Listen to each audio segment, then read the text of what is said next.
नमस्कार प्रेक्षकांनो, सुना येती घरा मालिकेच्या 26 जुलैच्या भागामध्ये आपल्याला जबरदस्त ट्विस्ट पाहायला भेटणार आहे। त्याआधी तुम्ही चॅनलला अजूनही सबस्क्राईब केलं नसेल तर प्लीज चॅनलला सबस्क्राईब करा। आज आपल्याला 500 सबस्क्रायबर पूर्ण करायचेच आहेत। तर चला सविस्तर व्हिडिओला सुरुवात करूया। तर आपण पाहतो की पद्मा आणि भास्कर प्रियंकाच्या पप्पांच्या घरी आलेले असतात। प्रियंकाने आता शिवनाथच्या पोराबरोबर लग्न केलेलं आहे ही बातमी आता त्यांना पोहोचवायची असते, म्हणून आता ते दोघे जण आलेले असतात।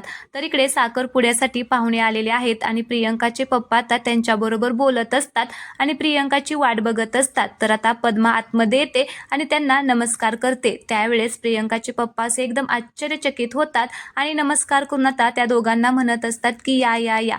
तर आता पद्मा म्हणत असते की काय ओळखलं का नाही आम्हाला? त्यावेळेस प्रियंकाचे पप्पा म्हणत असतात की हो ओळखलं की, तुम्हाला विसरून कसं चालेल, पण तुम्ही इकडे कसं काय आला?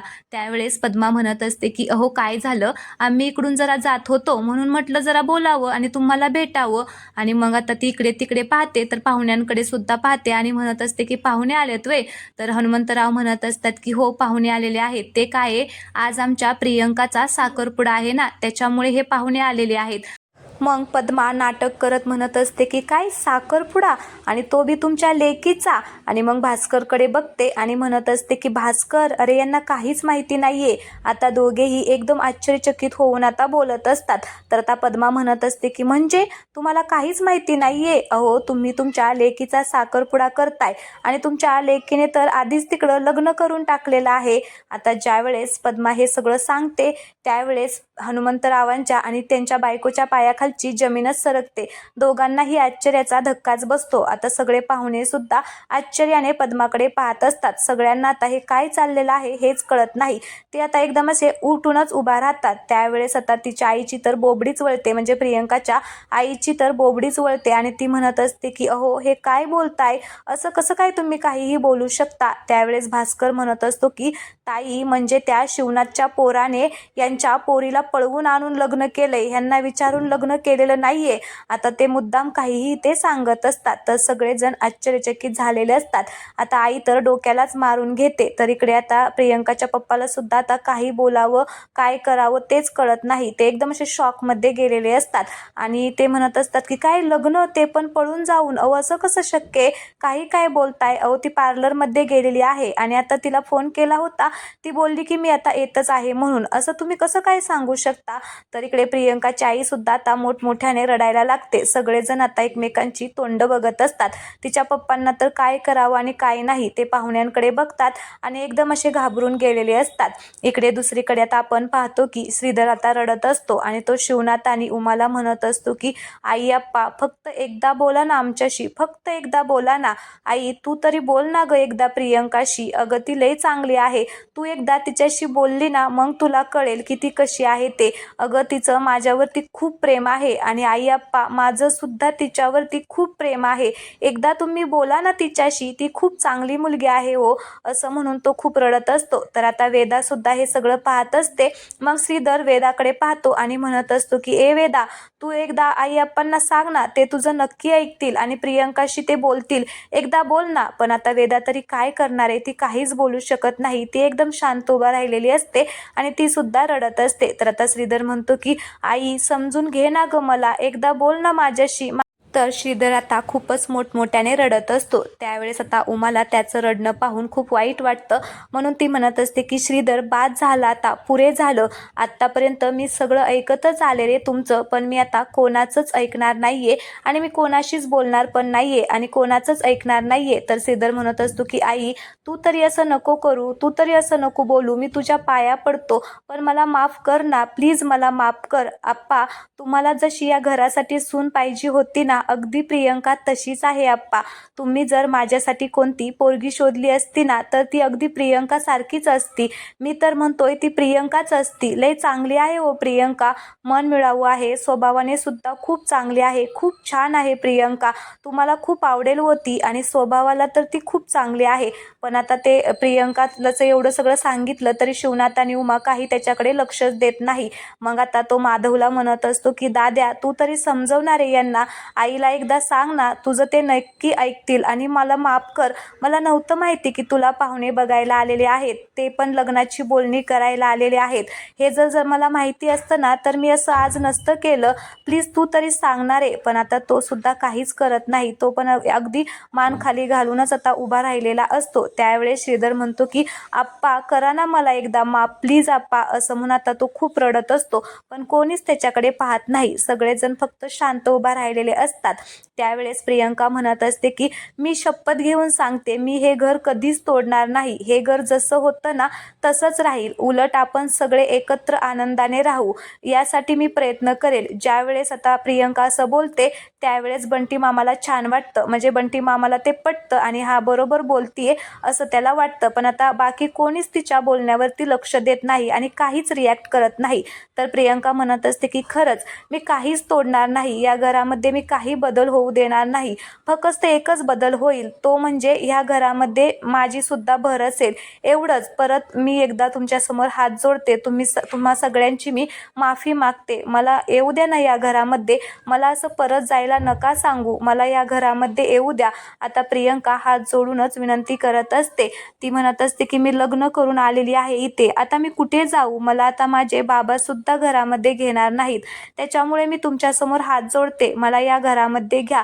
मला माफ करा. पण कोणीच प्रियंकाच्या बोलण्याकडे सुद्धा लक्ष देत नाही. म्हणून आता श्रीधरलाच वाईट वाटतं आणि तो म्हणत असतो की थांब प्रियंका. आणि मग श्रीधरच म्हणत असतो की आप्पा, प्रियंका तिचं घर सोडून आलेली आहे हो माझ्यासाठी. आप्पा, तुमची पहिली सून आलेली आहे हो तुमच्या घरी. असं नका ना करू. आता तो सुद्धा रडत असतो. पण आता तो म्हणत असतो की तिला नका ना असं माघारी पाठवू. पण शिवनाथ काहीच बोलत नाही. उमा सुद्धा काही बोलत नाही. मग श्रीधरला कळतं की आता हे काही आपल्याला घरामध्ये घेणार नाहीत आणि आपल्याबरोबर बोलणार नाहीत. मग तो ठरवतो की नकोच इथे थांबायला. असं म्हणून तो प्रियंकाला म्हणत असतो की प्रियंका, चल आपण इथून जाऊया. नाही हे आपलं ऐकणार, आपलं कोणीच ऐकणार नाही आणि आपल्याला कोणीच माफ करणार नाही. असं म्हणून तो प्रियंकाला घेऊन चाललेला असतो. तर उमा आणि शिवनाथ आता तरी सुद्धा शांतच बसलेले असतात. तर इकडे आता वेदाला, बंटी मामाला वाईट वाटत असतं की आई आणि आप्पा का थांबवत नाहीयेत त्यांना. पण आता ते दोघे काहीच बोलत नाहीत. तर आता प्रियंका म्हणत असते की श्री, मला ना एकदा यांची विनवणी करू दे. फक्त एकदा. ऐकतील रे ते. थांब, आपलंच चुकलेलं आहे. आपल्याला अशी माफी मागावीच लागणार आहे. एकदा मला विनवणी करू दे. तर श्रीधर म्हणतो की किती आपण त्यांची आता माफी मागायची.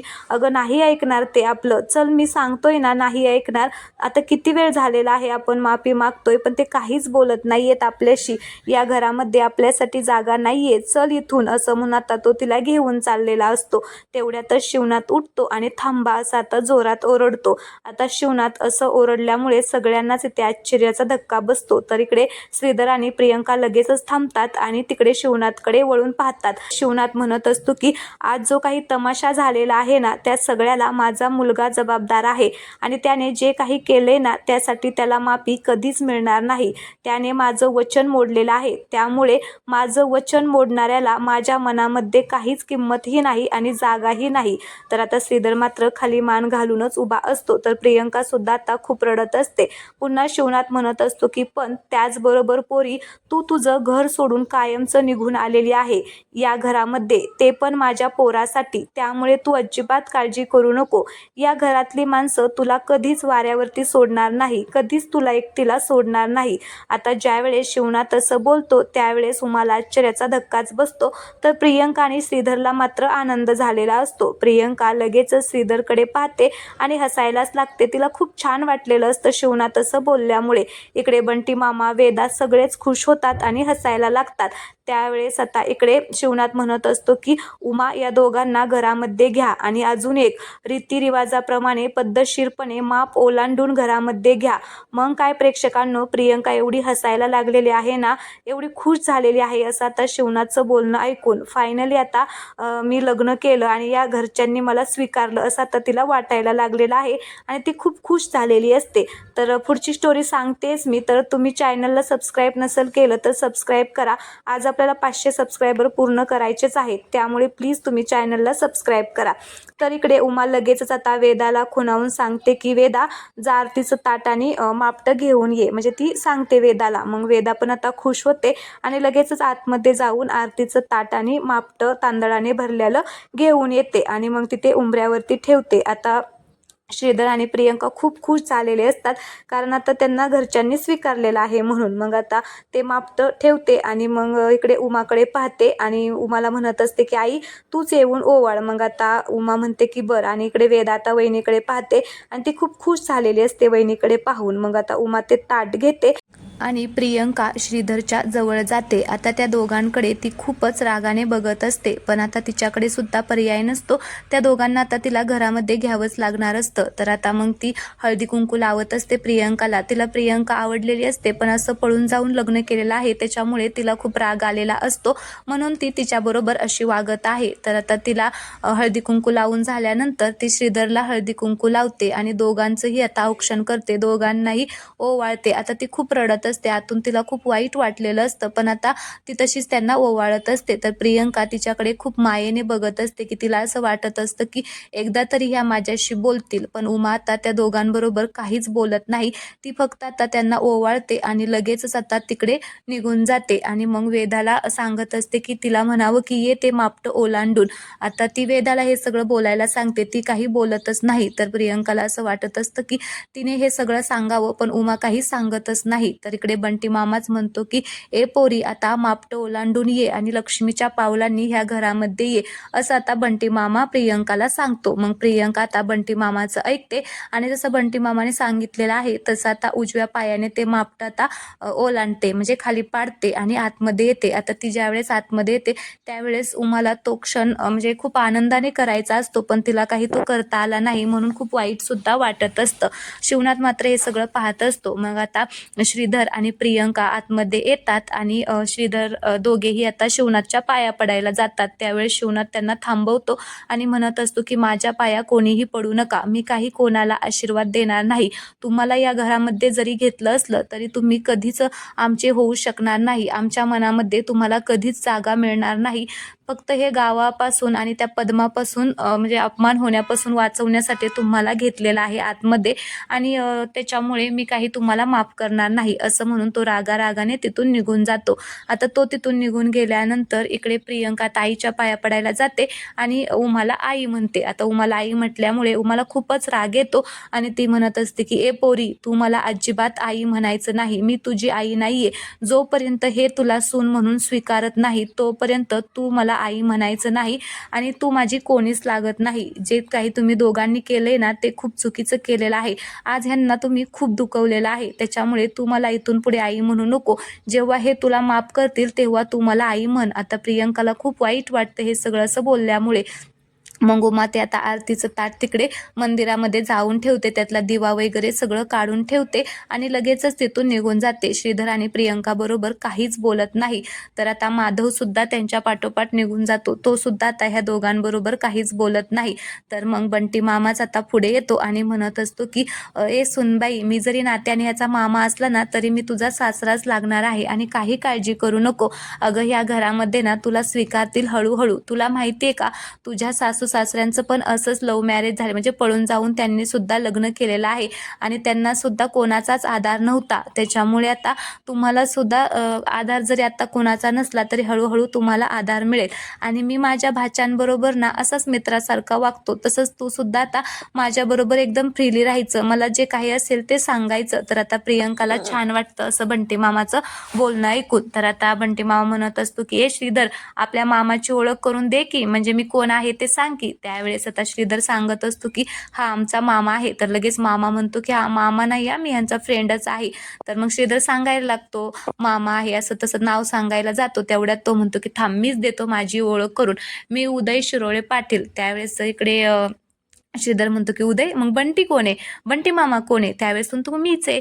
आता इकडे कोडं कोडं ते बंटी मामा उदय असं ते सगळं चाललेलं असतं. त्यावेळेस तो म्हणतो की बरं ठीक आहे. मग बंटी मामा म्हणतो की बरं चल आता माझ्या पाया कधी पडणार आहे तुम्ही, मी मोठा आहे ना तुमच्यापेक्षा, माझ्या पाया पडा. मग आता बंटी मामाने पाया पडायला लावल्याबरोबर श्रीधर आता पाया पडतो. तर बंटी मामा त्यांना आशीर्वाद देतो, अष्टपुत्र सौभाग्यवती भव. त्यावेळेस इकडे श्रीधर म्हणतो की मामा एवढे. त्यावेळेस बंटी मामा म्हणत असतो की अरे आशीर्वाद द्यायचा असतो, तू लगेच मनावरती घेऊ नको. मग आता इकडे प्रियंका लाजत असते, तर श्रीधर आता खूप खुश झालेला असतो. मग बंटी मामा म्हणत असतो की बर चला आता तुम्ही पळून जाऊन लग्न केलेलं आहे, पण आता तुम्हाला असं वाटत असेल आधारासाठी कोण नाहीये, पण तुमच्या आई बापांना ज्याने सांभाळलं ना तो तुमच्यासाठी आधारासाठी आहे. त्यावेळेस श्रीधर म्हणतो की कोण. मग बंटी मामा म्हणतो की अरे खंडेराया. मग आता त्या दोघांना बरं वाटतं. मग बंटी मामाने सांगितलेलं असतं की खंडेरायाचं दर्शन घ्या. मग लगेच श्रीधर आणि प्रियंका तिकडे मंदिराकडे जातात आणि दर्शन घेतात खंडेरायाचं.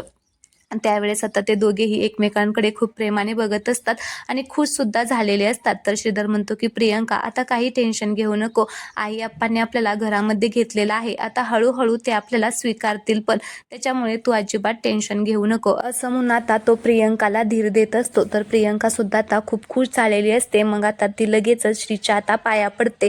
ती आता श्रीच्या पाया पडल्यानंतर इकडे बंटी मामा आणि वेदाला ते पाहून खूप छान वाटतं. तर श्रीधर तिला उठवतो आणि म्हणत असतो की खरंच आज ना माझं स्वप्न पूर्ण झालेलं आहे. तर इकडे दुसरीकडे आपण पाहतो की आता पद्मा आणि भास्कर घरी आलेले असतात आणि येतानाच ते आता प्रियंकाच्या पप्पाला सुद्धा घेऊन आलेले असतात. मग आता प्रियंकाचे पप्पा खूपच रागाने येतात आणि ए श्रीधर ए श्रीधर ए शिवनाथ असं म्हणून जोरात ओरडतात आणि त्यांच्या गेटला एकदम लात मारूनच आता आतमध्ये जातात. आता इकडे त्याचा आवाज आतमध्ये गेल्यानंतर प्रियंका आणि श्रीधर खूपच घाबरलेले असतात. तर शिवनाथला सुद्धा आता हा आवाज आल्यामुळे सगळेजण आता बाहेर पळत येतात. तर इकडे पद्मा म्हणत असते की काय रुद्र आता काय होणार आहे, ते तमाशा होणार आहे आणि त्यासाठी आपल्याला फटाकडे लागतीलच ना. आता तुला जर पिक्चर छान बघायचा असेल आणि एन्जॉय करायचा असेल तर जा फटाकडे घेऊन ये असं म्हणून आता रुद्र फटाकडे आणायला जातो. तर तिकडून आता अन्विता सुद्धा आलेली असते.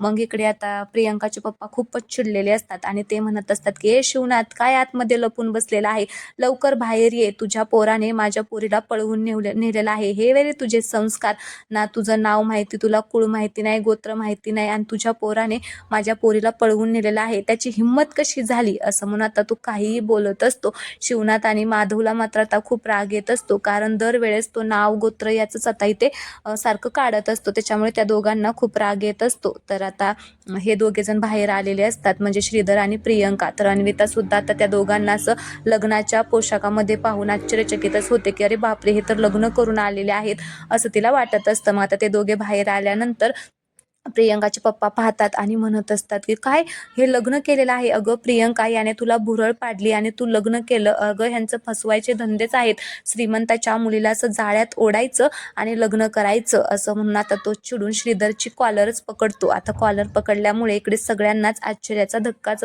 बसतो. सगळेजण आता एकदम असे आश्चर्यचकित होऊन पाहत असतात. प्रियंकाला मात्र खूपच वाईट वाटतं. मग ती पप्पांना थांबवते आणि म्हणत असते की पप्पा हे काय करताय, श्री खूप चांगला मुलगा आहे, ओ माझं प्रेम आहे आणि त्याने मला पळवून आणलेलं नाहीये, मी स्वतःच्या मर्जीने इथे आलेली आहे, सोडा त्याला सोडा त्याला.